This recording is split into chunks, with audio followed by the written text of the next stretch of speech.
Vince. How are you, Mike? Good, thanks, Vince. How are you? Yeah, pretty good. Pretty good. Now, welcome to the Mike and Austral Fever show, by the way. Good to be here. And so tell me, Vince, when did you before the flood? I lived in a van, Okay, floating around the countryside. right. Where do you live now? So currently at the radio station, starting the generator each day, packing it up each night. Oh, really? Their daily routine. 7 o'clock in the morning we get up, and then we go and take the generator out, start her up, press all the buttons and codes, put us on right. air, and then we'll go backwards at 8 o'clock each night. Any particular stories that come to mind?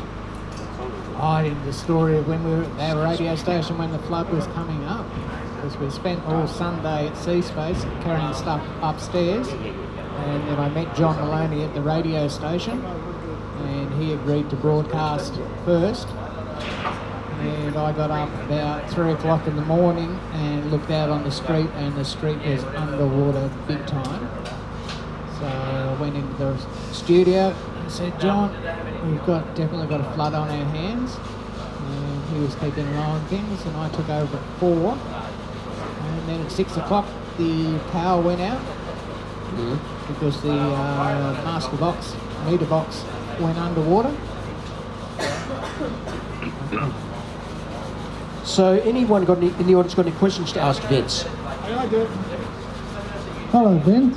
How are you going? Pretty good, Ross. Yes, I got a question to ask you. So tell me, how did the water affect you? Were you afraid? Well, we were stuck at the radio station for days. Were you stuck there for days? How Yeah. long? Probably 2 days. Oh, really? Like for 2 days?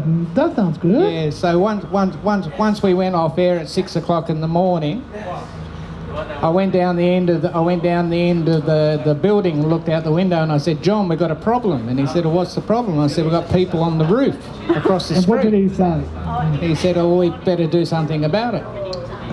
Hey, you know what? It looks like the electricity when it's below, like this, like that. No, we ended up waving our arms around and flagging down a boat, and then the boat rescued 13 people and brought them back to the radio station, and they stayed there and had biscuits and sushi and peanut butter sandwiches.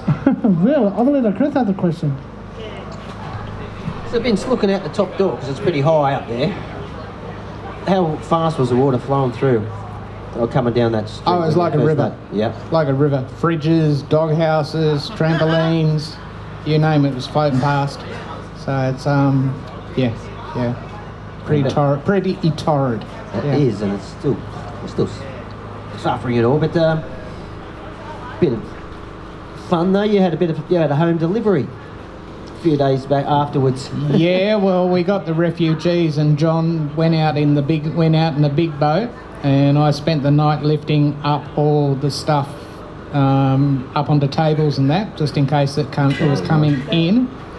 And I got within 6 steps of coming into the building, and then the next day it started going down, and I hosed it off and cleared the landing and got the barbecue out of the cleaner's room, set up the barbecue on the landing, rescued a couple of beers and a bundy from the flood that were floating past, and had a very nice barbecue of chicken and sausages.